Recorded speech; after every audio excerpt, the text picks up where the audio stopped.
Peace, everyone. How y'all doing? Shit. Woo. Boy, this finna be a hot one. I heard this shit in the title and I was like, what the hell? Dude, let's do this. So let me read this title, if I can read it. Chris Wilson reveals being a former undercover for child pornography. And Ra, new video. Now, if y'all don't know who Chris is, that's cool. I dropped the link in the and Ra squad over there on Facebook. Team Most, whatever, the female group and this and that and everything. So those that know should come. For all you people been saying I can't even get my numbers with Polite, I'm going to get my numbers with Chris. So we on the subject matter here of child pornography. In this conscious community that has all of this stuff going on now. You hear about Polite with the children, right? You hear about Africa Bambaataa with the children, right? You hear about all this stuff. Well, we have a person here today that's going to tell us as much as he can about whatever he can tell us. I don't know what the hell he got to say. This is my first time interviewing him, talking to him, back chat or whatever. So you're going to hear it live like I hear it live. And I'm going to ask the questions that you want to ask. So, number one, brother, tell us who you are and who you have been. Will you please? Right. Yeah, of course. My name is Chris Wilson. I'm from Virginia Beach originally. I guess online people would know me from the Amin Ra Squad. I was a former member. Also Carbon Radio with Poverty Supreme that we started around 2011.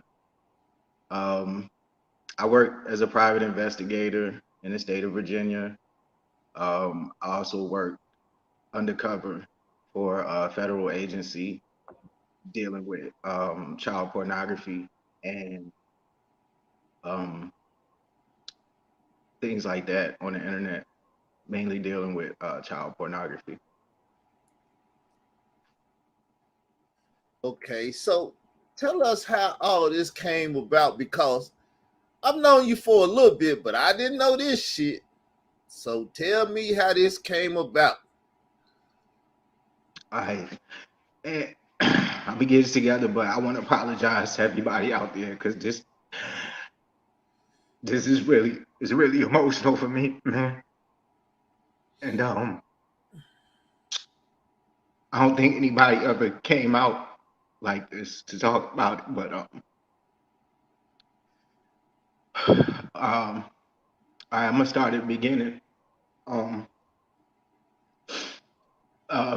Like I said, I'm from Virginia Beach originally, and when I was 16, there was a lot of child pornography going around on the internet.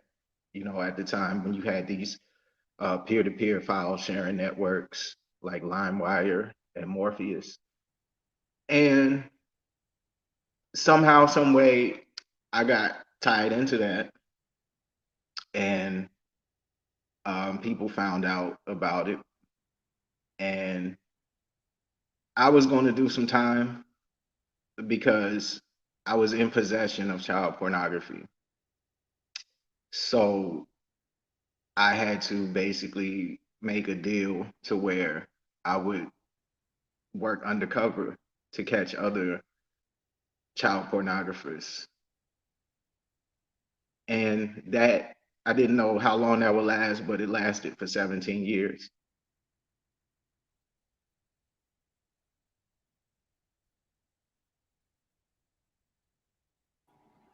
Okay, so you got caught with child porn. Basically, some COINTELPRO stuff went on. Look, we're gonna put you in jail unless you work for us.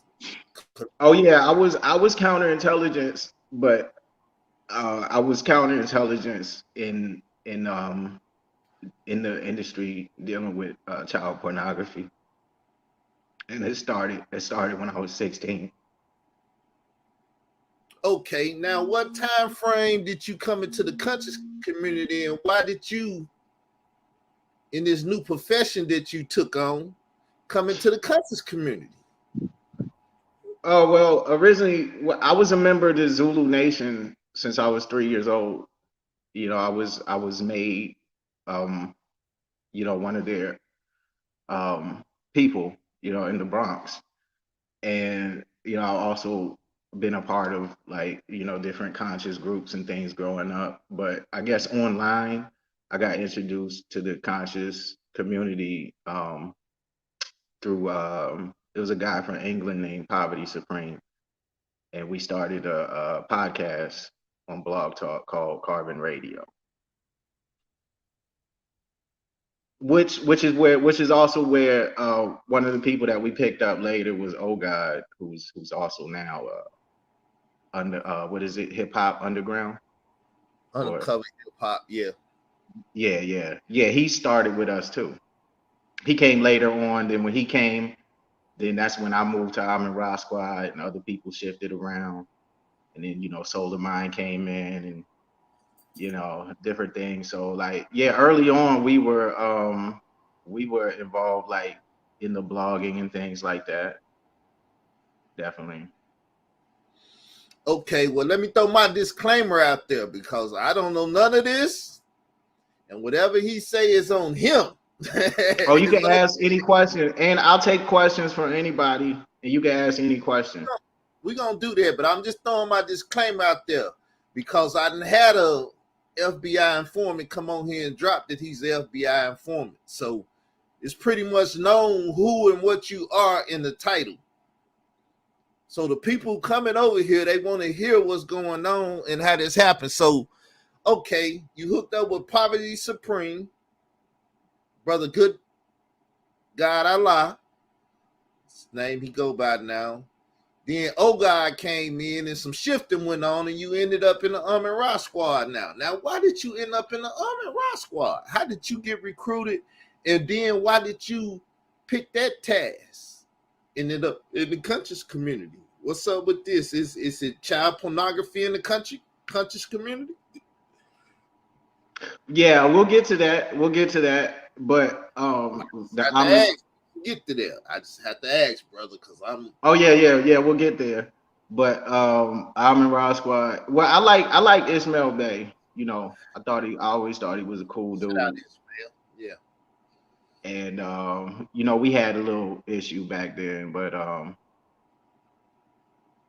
I guess Well, it was a thing where they thought that I would be a good fit. Plus, they didn't like the direction that Poverty Supreme was going, which was okay. But I mean, we didn't have beef. Like we left on good terms, but he was still, they still wanted a Carbon Radio versus Almond Rod Squad thing, because it was like damn, you stole our member and stuff. But yeah, it was it was a lot of back and forth, with different groups and people. But yeah, I ended up on the Almond Rod Squad, and I think it was a couple shows in. That's when I was introduced to you, and then that's how we met. Because I think you and Aunt were going back and forth for like months. so tell us about the incident with Ishmael Bay. It was in the Masonry video, right? Because you found out they was all Masons, right? And you did a Masonry video, and then you and Ishmael had issues. Ali Muhammad had issues, and other people that you mentioned in that video. You remember the Oh, video? okay. Yeah, I remember that. Basically, it was I guess we called it the Freemason fiasco, where at the time I didn't know everybody was like into Freemasonry and things like that. At the time I was like you know heavy against that, you know the Boule agenda and all of that stuff. So it was a disagreement there, like on that part. I kind of had like the opinions that young Pharaoh has about masonry and stuff like that. Like at that time I felt kind of the same way. So yeah. Yeah, I remember that. I definitely remember that. But I mean, the way I see it now, like as far as these organizations, I mean, they do what they do, and I do what I, I don't really um put up anything like, you know, put up anything against these groups anymore. Yeah, but we got to figure out what the hell you doing being an undercover child pornography dude in the conscious community. Yeah. I ain't got time to play around with it. We want to know. I want to know because I'm like, hold up, all this pornography shit, or child pornography in the conscious community, all of this used to be Zulu Nation and the Zulu Nation running through young men and stuff.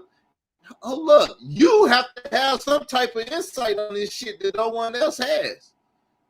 So let's get to it. Let's talk. You tell me. I want to know. Inquiring minds want to know, bro. Yeah, it's a thing. It's a thing where, like, for some reason, that subject always comes up in the conscious community, and it probably goes back earlier, but the earliest we could pinpoint is like the whole Malcolm X, Elijah Muhammad situation. Coming out saying he was sleeping with underage girls. You know, I think that's pretty much like kicked it off because when we look at a lot of it, like you said, yeah, man, Bambaataa, Dr. York, you got something new going on right now Light. with somebody else. Yeah. So it's like every time you turn around, it's the same thing, right? It's just like guys messing with young girls or pedophilia going on and things like that. But I wasn't like there for that purpose. Now, if I had a drop on something, if somebody told me something was something, then I would have, that I would have been Johnny on the spot for that. But since I was in the conscious community, I haven't heard nothing like that. That was the thing about like I haven't heard nobody looking at child porn or messing with kids or anything like that. What the fuck? Hold on. What you mean you haven't heard none of that? You may Oh not no, have no. none of that, but it's all on the internet now. So what's up? Yeah. Oh no, I'm saying I heard it, but I'm saying like when I was talking to certain people, I haven't heard it. And by the way, I met Dr. Mayat when I was very young, man. I just remembered that not too long ago. All Yeah. right, we know who she is. She's an informant, but hey, tell us whatever you can, man. I don't really know the questions to ask because this is like crazy ground for me. But you came into the conscious community. Now, like I said, did you come into? You say you didn't come into the conscious community to deal with child porn or child Mm-mm. pedophilia, pederasty, or any of this stuff going on, right? Mm-mm. You just Nah, I didn't. When me and Supreme hooked up, oh yeah, yeah, when you me and Supreme hooked up, it was just like a thing where we would just like, we were just two young dudes. Like, man, look at what's going on in the music. Look what's going on in politics. Man, it's a problem. Let's talk about it. That's what we were on. And then we came across other people, but I was not involved with these people dealing with child pornography. I was involved with other people dealing with that, but not anyone in the conscious community, not me specifically. okay. So since things have came to your knowledge after, what's your thoughts on that? Oh, it's a major problem. It's a major problem because not only was I a mole in the child pornography industry, but I was also a case study for the mental effects of child pornography. And um, what I see like in the conscious community, it is it's a lot of things dealing with pedophilia going on. Like sometimes way too much, every time you turn around. And, you know, I don't know, like that element is there, but the way I see it, like it's a problem and it's a big problem. And I think as an individual, as a man, as an individual, perhaps that's something you should address, for yourself as an individual. But you will never address it until someone tells you it's wrong. For example, if you think it's okay to mess with young children and things like that, then you're going to keep doing it, and it's not going to be a problem until somebody or more than one person or the law tells you that that's not okay. Then you're going to think about it. So a lot of times when you see stuff like that, you hear stories like that, it's because mentally these guys have processed doing this stuff and they thinking, oh, this is okay. Like, there's nothing wrong with it. It's natural. This goes back to the Greek word mentor, and a mentor in Greek society was like someone who taught someone else's children, but also had sexual access to their child. Yeah, Sexual. which is why I don't like the word mentor. I don't use the word mentor because of that, because I know what it means. But this is stuff where when you're engaging in it, you might feel like it's natural. So that's probably a problem too. Like, a lot of guys probably feel like it's okay. She's a certain age, it's all right. But yeah, that's the thing. So They think it's natural. why did you contact me, and what we here to talk about today? Because I want the juicy stuff. I don't know what's juicy and what's not juicy, but I want the juicy stuff. I just don't know what to ask yet. So my question is, why did you contact me, and why are we here today, brother, for this subject matter? You had something on your mind, didn't you? Yeah, I contacted you because obviously, like I said, we have a history. I know you would let me on to talk about this. I think other platforms will shy away from the subject, and also it's something I had to like talk about, I guess, to somebody, whether it's public or private, because things like this, I even looked up things on Reddit from former people who did the same thing I did, older people, and they said that like this type of work is the most mentally damaging, and it's very hard to find anybody who can like understand the mental trauma or can understand the line of work that you're in. So a lot of these people like have suicidal tendencies and things like that, and it becomes difficult for me because, like I said, for me it lasted for 17 years. So it just ended recently, but it's been going on since I was 16. And looking back on it, some parts of my life were like I was so mind fucked, I didn't even realize it. And now that it's all over, it's like I feel like I'm looking around and like nobody's around me, and it's like nobody I could really talk to. Like, if somebody asked me about it, like, hey man, what's wrong, are you okay? I'm just suffering from the effects of child pornography. How's that sound? So that was the thing too, and it's not a lot of sympathy for people like me.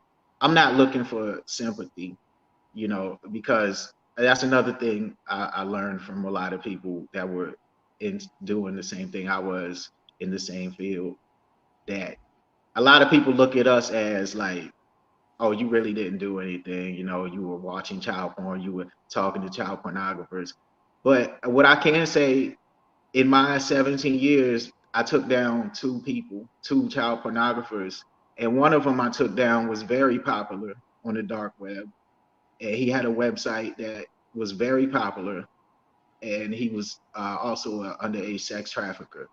And it was through my work that they were able to take him down. So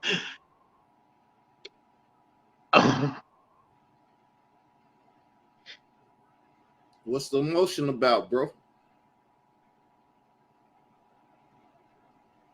it's difficult because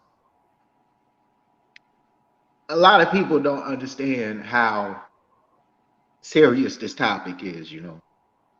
So let's get into, how did you get into child porn? You were 16. You was basically a child. So what was the age limit for this child porn stuff? Child porn is not even supposed to be allowed in the world. Yeah. But you were 16 and you got on the internet and started searching this stuff up. Was it the R. Kelly tape that started this stuff, or what? What happened? Talk to us. All right. Okay, so when I was 16, you know, what was popular, this was around this was like 2002. I think it was exactly 2002. Like the popular programs on computers were like LimeWire and Morpheus, right? So these are what we call peer-to-peer file sharing networks. So what happens is somebody would post it, and then you'll search for it, and then you'll download it, whatever that they posted, you know. You know, you build an MP3, kind of like Napster, the same way, but also with videos and different things. So the way these child pornographers worked around 2002, there was a main one. His name was I can't remember his full name, but his nickname was Ray Gold. It was spelled R-A. The A was the at symbol, YGOLD. And I don't know where he was from. I don't know much about him, but he was like a very popular child pornographer in the United States at that time. And, you know, they were releasing videos and things like that. And what happened with me was I accidentally came across a Ray Gold video while I was looking up pornography at the time when I was 16. You know, I mean, I was looking at pornography. And what happened on these networks is sometimes people would bait and switch the videos.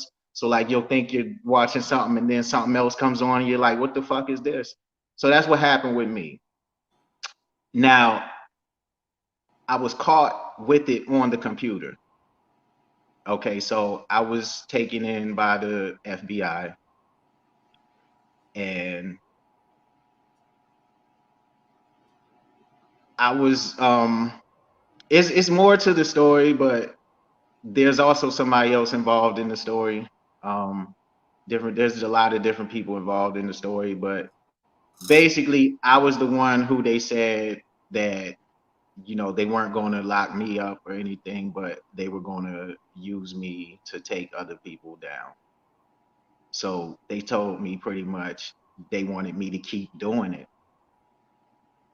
and do it, but also be a role player. But things like that, it's hard to be a role player in stuff like that because, you know, they got a concept called being in too deep, you know. And in 17 years, I got a little in too deep, you know. And You know, personal traffickers or people that making these child movies and stuff. You got in that deep. well, yeah, I uncovered some things, you know. I uncovered some things, man. I uncovered some things that was going on Jeffrey Epstein's island. I uncovered some things that was going on. Like I said, it was two people I helped take down. The main one was a guy recently, not too long ago, who was very popular. Um, Now, as far as like child traffickers, I've came across that early. When I was 16, actually the first bust that I made was against a group of people who were underage sex trafficking. They were from the Caribbean, and yeah, they were sex trafficking young girls, and I helped take them down. But they didn't find any evidence of the sex trafficking, but they knew it was going on. It was one of those things where in the hood where it's like, yeah, man, you know, they fucking them young girls, and it's not just hearsay. It's really happening. You know, it's not just a rumor. So they kind of slowed them down and they got evicted and broke it up. So that was like my earliest bust when it comes to like child sex trafficking or whatever, you know. But besides that, yeah, I guess it was two other ones. But then it was I also it's other things that were involved in this as well because I also there was also something that happened where, according to what I was told from FBI detective, I helped thwart an assassination plot against the president um, by a neo-Nazi group, based on me doing things in this industry. I, you know, I helped So out. now, how much of this stuff is public record, or how much of it is covered up?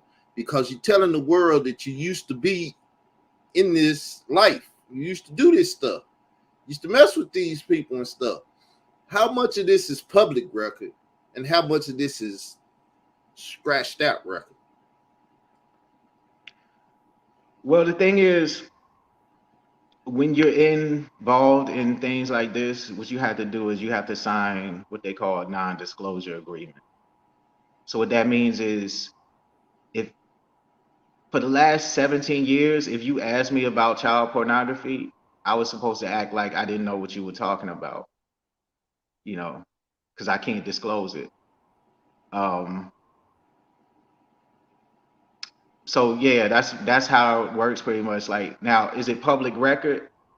No, it's not public record. It's only public if that person chooses to make it public, because a non-disclosure agreement is non-binding. It's a non-binding contract.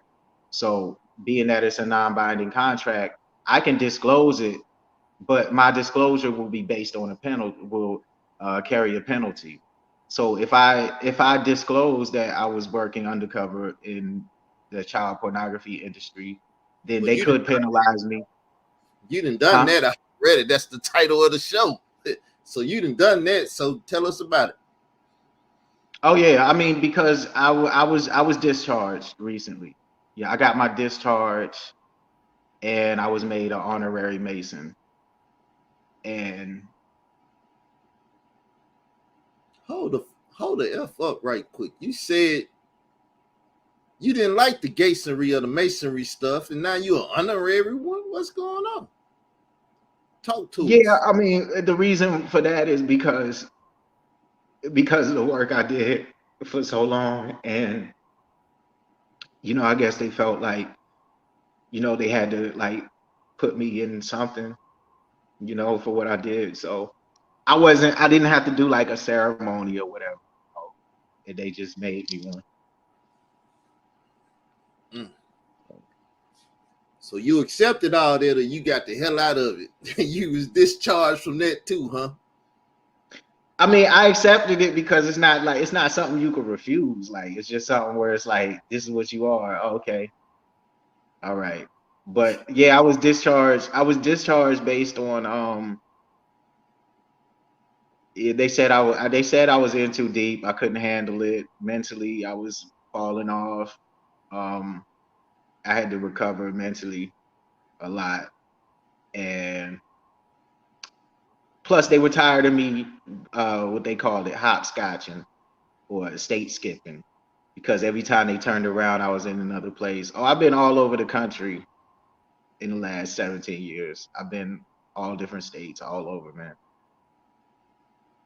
Yeah, it was something funny about your ass all along. I don't know what the hell wrong with Chris. That's all I would say.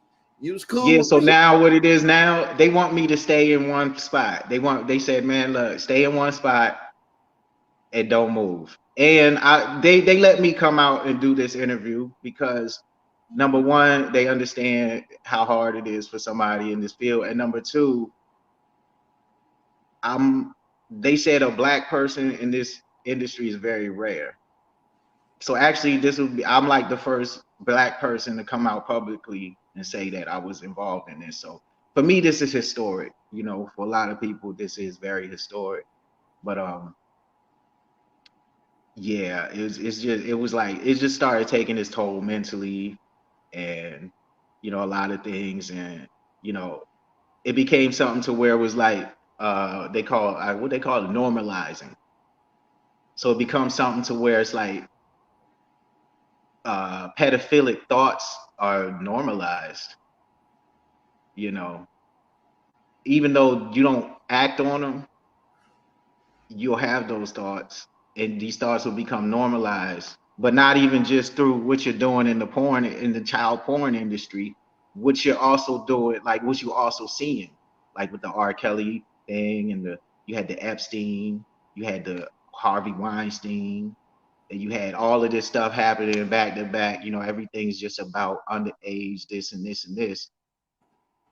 It's like your head is just fucking spinning. So then you go to the conscious community and say, man, this is enough, man. Let me go here and try to relax my mind a little bit and get some good vibes, right? And what do you do what happens when you get over there? Same shit, right? So that's why I was discharged, because now it was starting to take its toll mentally on me, and they also noticed that this type of shit is becoming normal. So it has to be a new strategy. Like, people like me aren't going to work. We're just going to keep knocking these guys down. But while we're knocking them down, we're getting fucked up. Then in the end, like, nobody cares about us. And also the media is normalizing it while all of this is going on underneath. So somebody like me, I'm like getting the worst of the worst out the whole deal, you know. And 10 years from now, people going to turn around and say, oh, it's okay to sleep with a 12-year-old. And you're going to be So like, what? Since when? And it's going to be so fucking normal to these people you to say saying shit. it's becoming normalized. It started becoming normal in the conscious community. But it was already normalized before you got there. Let's talk about that. Let's talk about the Malachi Z. Yorks and the Wujawus and the Architects and the different and Ra Squad, New Wabians and all of this. Let's talk about the normalcy of the shit that you was doing while you was in the conscious community. Because you say you didn't hear them, but they're over there telling on each other now. So I never said Baby York is running around fucking on his wife, cousin, daughter, and he got caught in Florida skeeting on the motherfucker and all of this.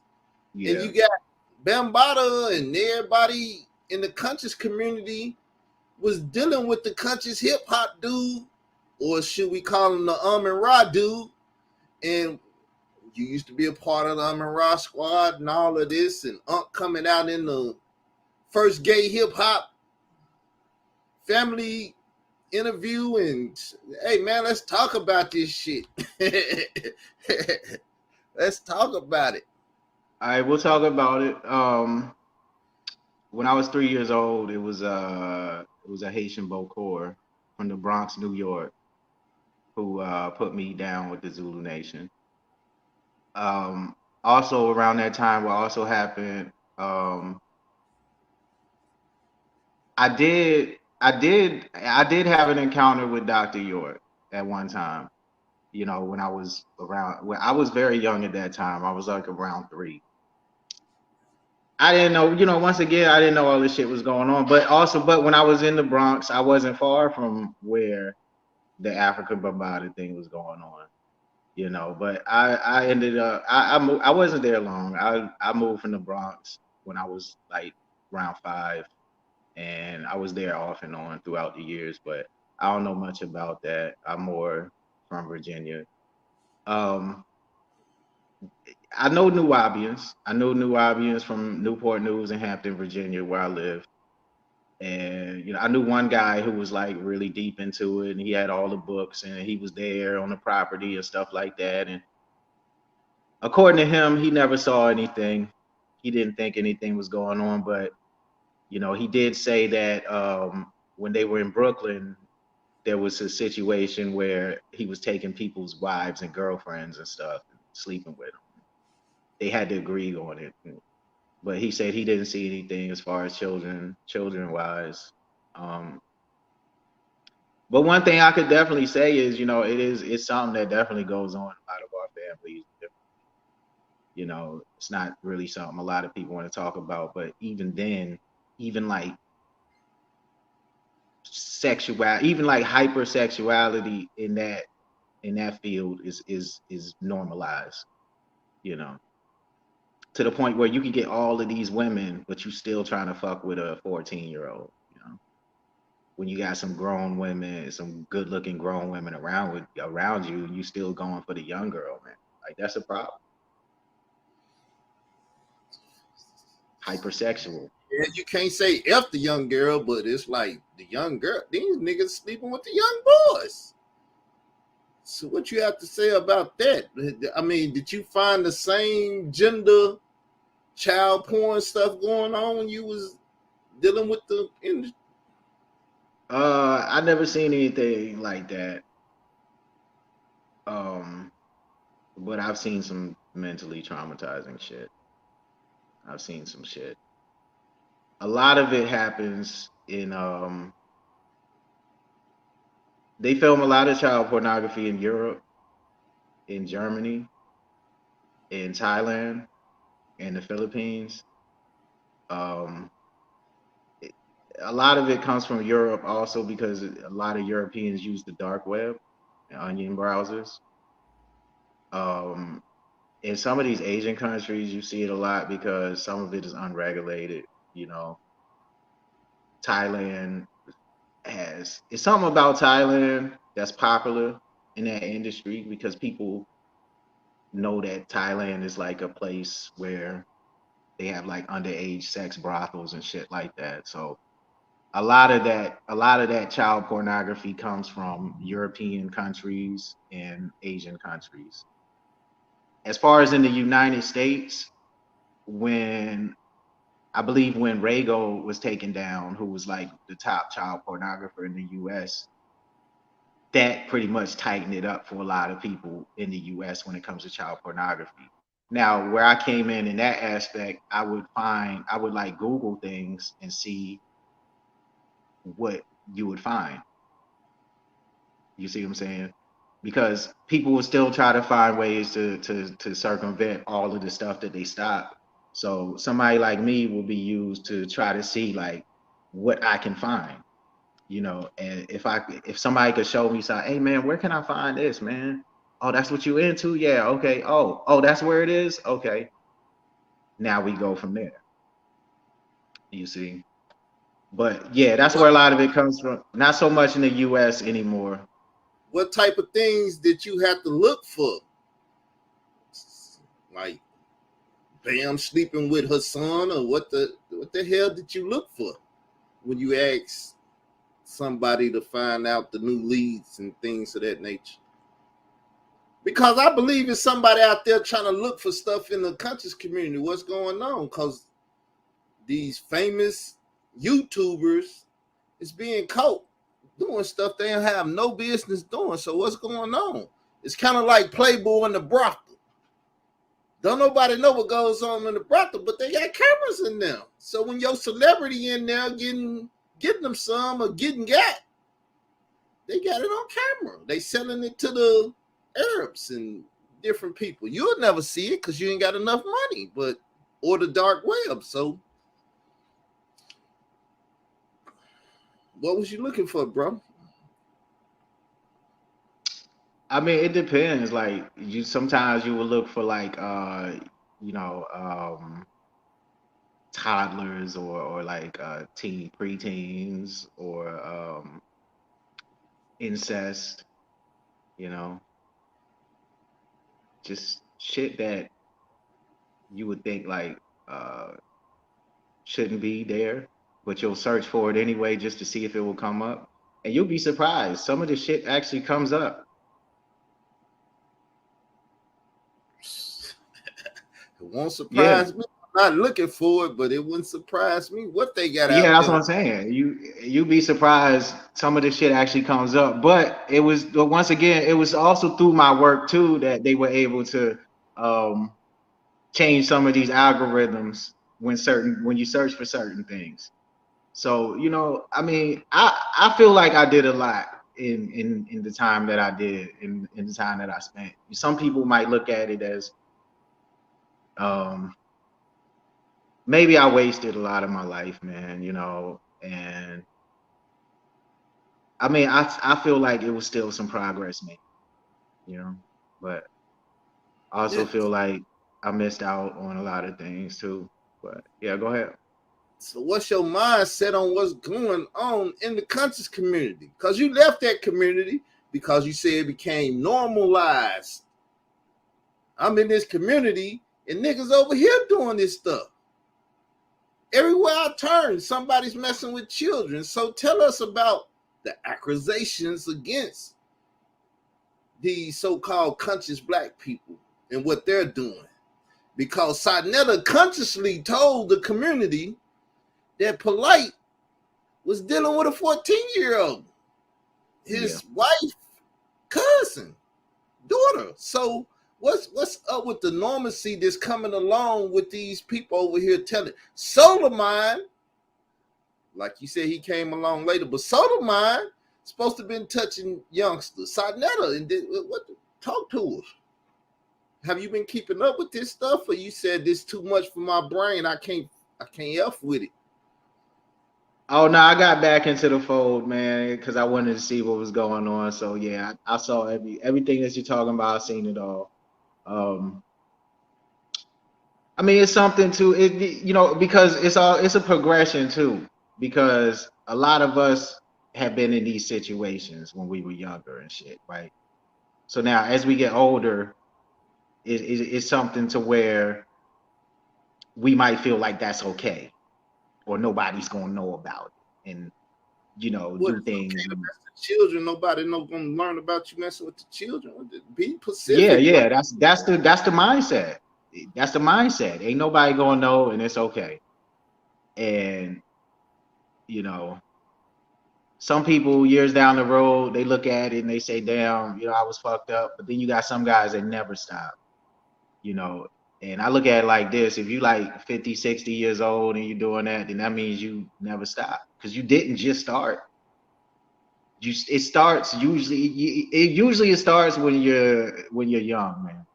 It starts when you're about a teenager. That's when you could gauge, a lot of that shit. Juggling sexuality. Yeah.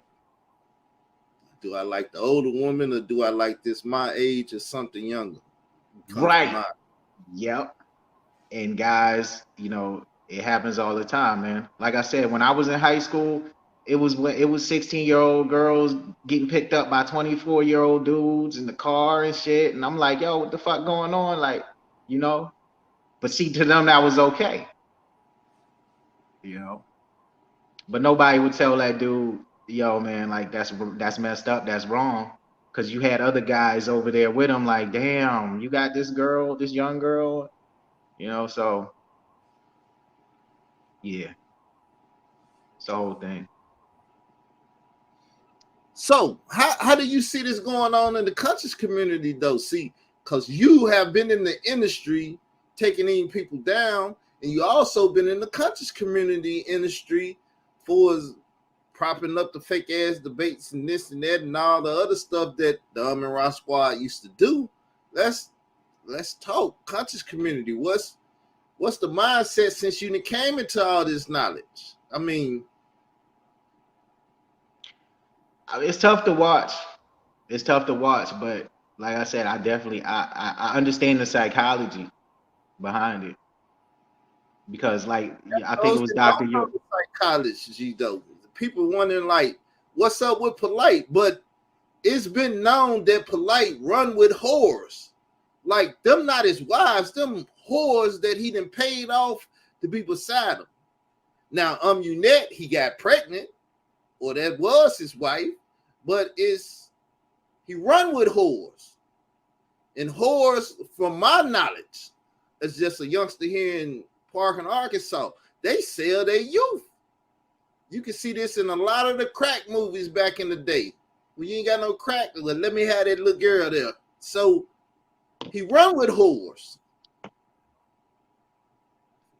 So Yeah, another thing too, that's the dangers of Hollywood. Now, you remember when Polite first was on all that Hollywood shit and we were like, yo, this is messed up. Like, you're just wrong for doing that. yeah. Because the story of Polite in a nutshell was he took a bunch of black people's money and sold out. He took a bunch of people's money and said, well, now I'm going to drive the Rolls Royce and this and that. It ain't about the community no more. It's about me and how I look and my social media, my brand. He actually made himself a brand, the same way a singer or an actor or something would make themselves a brand. He made himself a brand. So The danger of what he did was when he went into Hollywood and Bel Air and these places, man, dog, you know what type of shit goes on in these places, man? Pedophiles, fucking all types of shit, man. You know, and you had young girls running to get out there, rushing to take part in these underage sex parties and shit, you know. These teenage girls want to say that they fucked a rapper and stuff like that, you know. A lot of people in the music industry are into that shit. They're into that type of shit. Even people you don't think are into that type of shit. They into that type of shit, man. Reason being is because one, they got the money. Two, they know they could get away with it. And three, you ain't never gonna find out about it. So, you know, a lot of things. And by the way, I do know for a fact that they were using underage prostitutes around a lot of these musicians, a lot of these rappers. That's something that I have confirmed. Which is why I look at a lot of these guys and they say whatever they say and they talk whatever they talk, and I look at them, I say, man, people don't know the real deal about you, brother. Just shut up, you know. Because a lot of these guys, it'll be a fucking witch hunt tomorrow if they knew this type of shit that was going on that these people do, you know. But you can't take every, you know, you I guess I don't know. I don't know how the politics of all this shit works. I just know what I do. I just know what I do and what I did and what I know. I don't know the ins and outs of everything else. But yeah, that was one of his biggest mistakes was he went to a place where sexuality is unregulated to the highest degree, you know, when he went into Hollywood and all of that shit. So, you know, something like that was bound to happen. Plus, Sarnetta said he did it like 3 years ago. I don't know what the hell's going on, but you You said remember that? in the mindset. So it's like, hey, bro, what's up with this mindset? Like you said, he went into Hollywood. They already got rituals and things going on. The music industry got the rituals and shit going on. And it's like, hey, because I used to say, I believe it shows out there. I used to say, I think he's out there in Hollywood pimping his daughter. Because I used to think that was his daughter. Till Sarnetta was like, nah, he been messing with that girl. That's not his daughter. That's his ex-daughter. And then it's like, oh. Because, see, a lot of people don't know the Zulus pimp brides and males, females and males.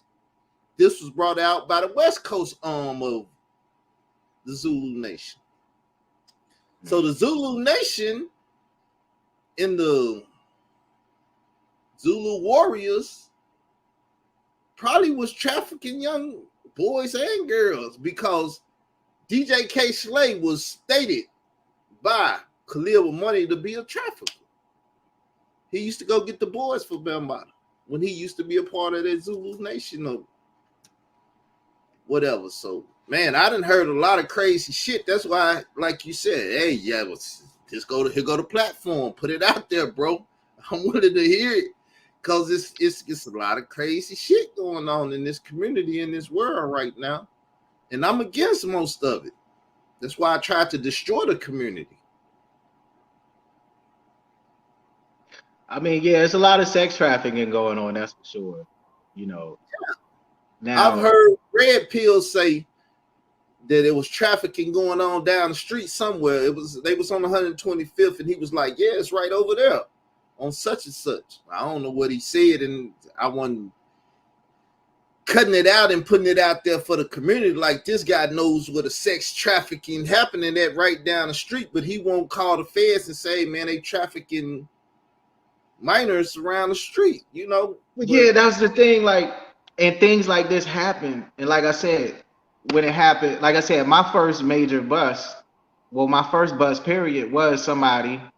It was this group of people that were involved in that sex trafficking minors from the Caribbean, and yeah, shit like that goes on. And like I said earlier, It's not just hearsay. You know, people say, well, you know, it's just rumor. No, these aren't rumors. This is shit that everybody in the fucking hood knows is going on. It's not no fucking rumor. You know, if I go to apartment 2B, I could go fuck a young girl for the right price. You know that. Everybody out there knows that. So it's not nothing to where it's like we just rumors and it's just hearsay. Like, nah, like a lot of people know shit is going on. But what they say, if you know something's going on and you don't say nothing about it, then you are what? Also involved in it or whatever, right? But then it's Excuse. another thing. Yeah, it's another thing too. You don't want to like say something about it because then you're gonna become a target, and so you kind of want to keep it quiet and keep your head low. But then we keeping quiet and we keeping our head low all the fucking time, man. Like, how long are we gonna go through life and just keep our head low and keep quiet on shit? You know, if that's what's going on. Because I look at it like this: if you keep your head low and keep quiet on the shit, then you basically saying that it's okay, and you would never act on the situation. You know, oh, but if it was my daughter or if it was my son, that would be different. Okay, that's what you say now, you know. But yeah, these are the situations that a lot of us find ourselves in where we're around it and shit. Where it's like, who gonna say something, you know? But I feel like I'm a hero. You know, a lot of people looked at that situation, the first bust that I made. A lot of people looked at that situation and they said that I was like, I guess they said I was wrong. I was hounding the girl or whatever. Like, I needed to calm down, this, that, and the third. I'm like, nah, man, you know, I'm like Clint Eastwood, man. This shit ain't going down on my watch. You know what I'm saying? I gave him 72 hours to leave town. And people were looking at me and they were saying, I mean, grown fucking men, even people to this day, to this day, people say that when I was 16 and I took them people down from the Caribbean that were underage sex trafficking, to this day, people still look at that story and say, I was wrong, I was a bitch ass nigga, I was this and that. How am I a bitch ass nigga when I'm trying to stop fucking people pimping minors, but I'm a bitch ass nigga? This is the flack that I dealt with my whole fucking life. A bitch, you know, people calling me a bitch ass nigga, a snitch. I look at it like this. That's not snitching. If I call the feds and say, yo, they fucking young girls over there, man, or they fucking young boys over there, that's not fucking snitching. But guess what? Throughout my so-called undercover career doing this, people have called me a snitch. Oh, you snitching, man. You just telling the business. People have Well, what said, people have, you hold on, one more thing. People have also told me that the reason that I'm only snitching because I can't get involved, because I'm mad that I can't get in. They but talking that's the about, when people calling you a snitch, it's because they're the criminal also, and exactly. you'll tell on them, and they like, hold up, I can't deal with you because I'm a criminal like them, doing the same shit they're doing, and you're telling I'm getting the hell away from you. That's why you will have a problem coming in the conscious community talking about shit like this on certain platforms. Like people see this, it's been 20 some people and people see this, people may want to speak to you. Some people may still have contact with you, but they not gonna do it because they're in a community where it's been normalized. And if they come out and snitch or tell it or bring you on, it'll make people get the hell away from them. Yeah, that was the thing. People in my 17 years of doing this, people have called me a snitch. Talking about I'm snitching. But what's so bad about it is, okay, I'm a snitch, right? But you say that you against this thing, this stuff that's going on. So if you against it, why you got a problem with me talking about it? Why you got a problem with me informing on motherfuckers doing this shit? But I'm a snitch. And then also they also accused me that I was mad because I couldn't get none. This is what I've been told over the years. I was mad because I couldn't get none. So I'm like, it's like no way around these people, man. It's like this is the type of thing, and that's why it was so emotional for me at the beginning. Because this is the type of thing where it's like damned if you do, damned if you don't. You want to go in, you want to save some people, you want to save lives, you want to do this, you want to do that, but then you also getting the backlash from people talking about you a snitch, talking about you just mad because you can't I fuck my know wife, all types of crazy they didn't shit. learn. They didn't. This is why people don't want to do this shit like this. Some young lady I met up in Chicago at Pharaoh's lecture or whatever, sent child porn to my Facebook. The same child porn that her son Campbell told the whole community he watched. I said I didn't watch it because the thumbnail, I ain't even mess with the video. But Michael Edwards, another henchman, had some brides from Florida and stuff, called the county police, and they pulling up to my house. Hey man, y'all could delete the video. I've never deleted anything off of Facebook, so I was like, I don't know how to delete this message or whatever. It's still it's right here in the phone. I seen the thumbnail and I left the shit alone. But afterwards, you got people posting videos and stuff with me and the dude, you know, being in the house and stuff. When you come in there messing with the children and talking about you gonna do that, they put up videos and stuff with me. But it's all good. I've been called all of it, and it is what it is. Like you said, become normal. It's like, okay, y'all call me what you call me, but hey, I know if y'all don't know, and I'm not finna sit up here and argue and fight with you about what I know. What is, and what ain't. So, you know, I done grew up my whole life fighting against what ain't, but I don't fight against what ain't no more. I just live and do what's supposed to be done. Yeah, because sometimes it's like you put your neck on the line, nigga. Listen, I put 17 fucking years of my life on the fucking line. I missed out on all types of shit. You know what I'm saying? I missed out on all types of shit. I was blackballed from the music industry. I would go to certain jobs and like certain people who are into this stuff, they knew who I was. Like no, everywhere I've been in the country, almost just about somebody knew who I was, and they were like, "Oh yeah, we know who you are," blah blah blah, and they knew what I was doing. So it was like you're undercover, but it's also like a something in the industry where they know certain people. I was one of the guys that some people knew. They knew what I was doing and this, that, and the third. And it's like, nigga, I missed 17 years of my fucking life, man. I've had fucked up relationships. I've had failed fucking projects, failed businesses, all types of shit because of this shit. You know what I'm saying? And the backlash I get today is motherfuckers like look at me like, listen, man, I'm gonna be real with you. I drive DoorDash, Uber Eats, and Instacart. You know what I'm saying? I'm not into the fancy clothes. I'm not into all of that shit. I've contributed to the music industry. I've had songs, I've ghostwritten songs. There are popular songs that other people know that I've contributed to as well. But I was blackballed from the music industry because of this shit that I was doing. You see? And it's like, bro, I missed so much of my life and I took so much fucking backlash to be standing here at this point and have people tell me I'm a failure and I never accomplished nothing. I didn't go to college. I didn't do this. I didn't do that. Okay, but man, look, at the end of the day, I'm a fucking hero, man.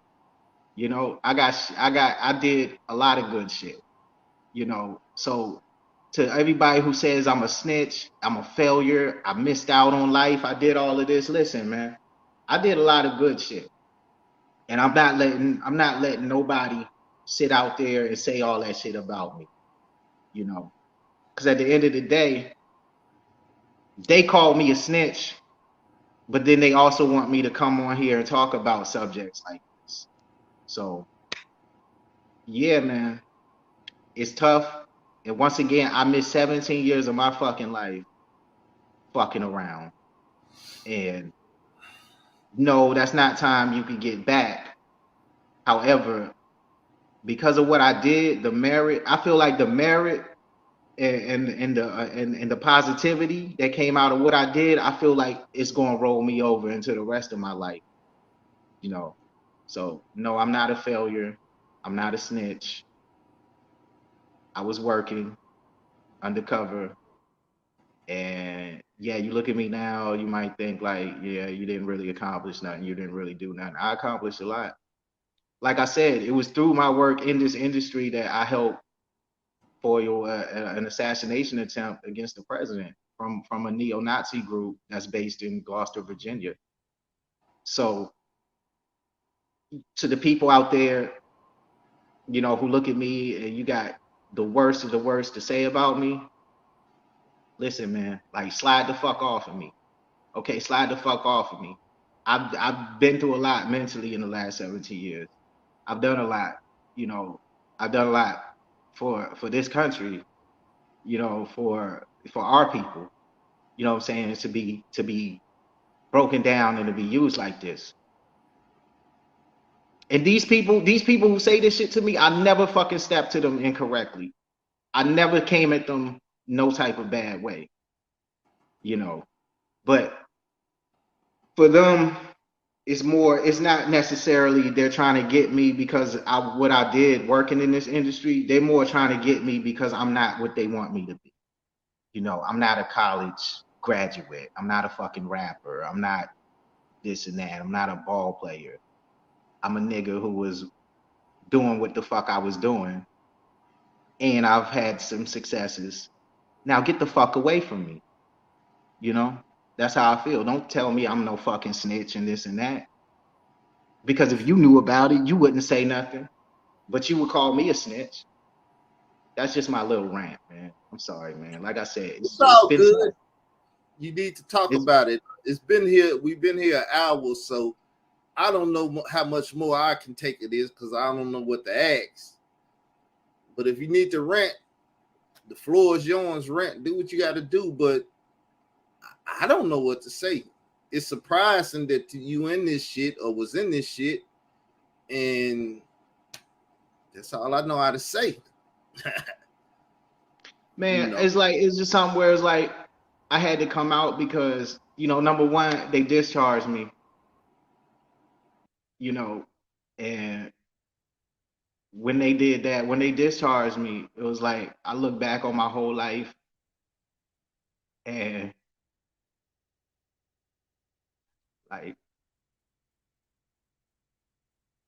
it was like everything that I did was like finally like in perspective. Like, cause see, when you're actually doing it, you don't realize that that's what you're doing, you know. But when I look back on it, it's like, you know, I missed out on a lot, you know. And I got people, like I said, it's tough for me now because I got people, I got famous entertainers, people who if I name them, everybody listening right now would know who these people are. These people look at me like I'm complete shit, but nigga, I'm a fucking hero. You fuck them. I don't give a fuck if you're a billionaire. I don't give a fuck how many fucking hit records you had. I don't give a fuck how many guys you slept with or what you know, how many albums you dropped or your new boyfriend or anything like that. I don't give a fuck about none of that. You know, I did what I fucking did.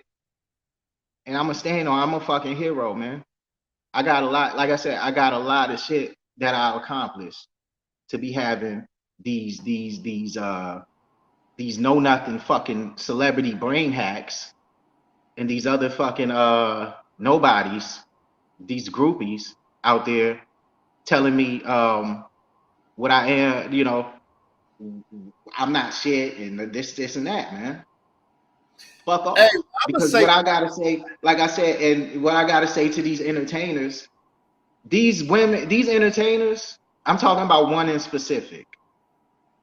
This woman, and yeah, I'm gonna reveal this person, this specific entertainer is a woman. She slept with fucking child predators. She's been around that shit, you know. But this is the same motherfucker who would tell me, you know, I couldn't even get in a gangbang with her.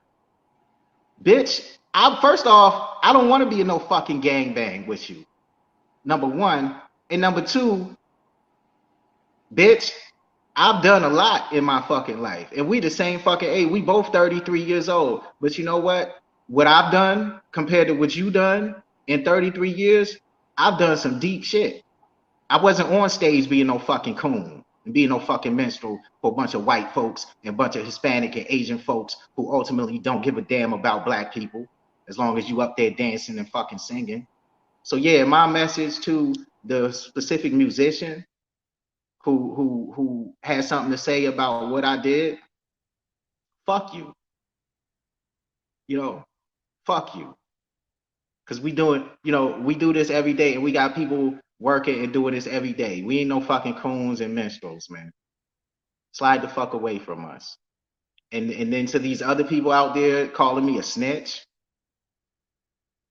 talking about I'm a snitch, I'm a this, I'm that.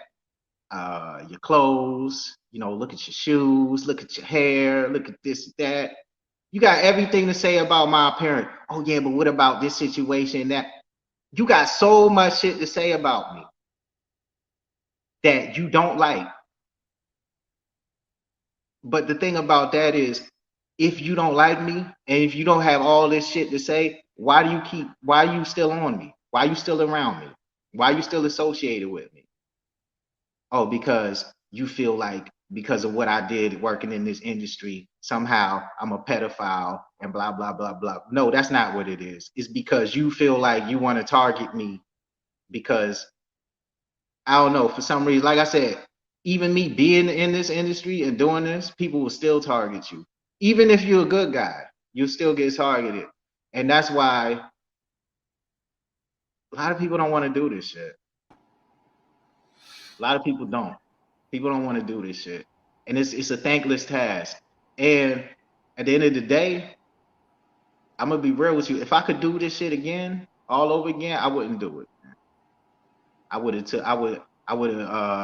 probably would have stayed in school. I probably would have took my ass to college. But then again, there's a lot of shit that I wouldn't have learned. I'd probably be like a simp ass dude with a bachelor's degree. Can't get a girl and shit. But yeah, that's what I'm saying. And that was the whole thing about it too. A lot of people said I didn't go to college. They felt like I should have went to college. But bro, you know how many black men come out of college and they just clueless about a lot of shit and they whole like mentality, you know what I'm saying? And you talking about, these women use you, dude. Number one. And number two, no, a lot of these women ain't really that into you, man. Yeah, keep that in mind too. They not that into you, man. And they just want to use you. It Well, ain't about if a nigga got a college degree or this and that. I feel the interview is over with, and I don't want you just beating up on the people. But you got a lot of. I'm sorry, man. I'm sorry. Yeah. Because this is the thing too. Because like I said, for 17 years, me working undercover, doing this child pornography and things like that, I've taken flack from people.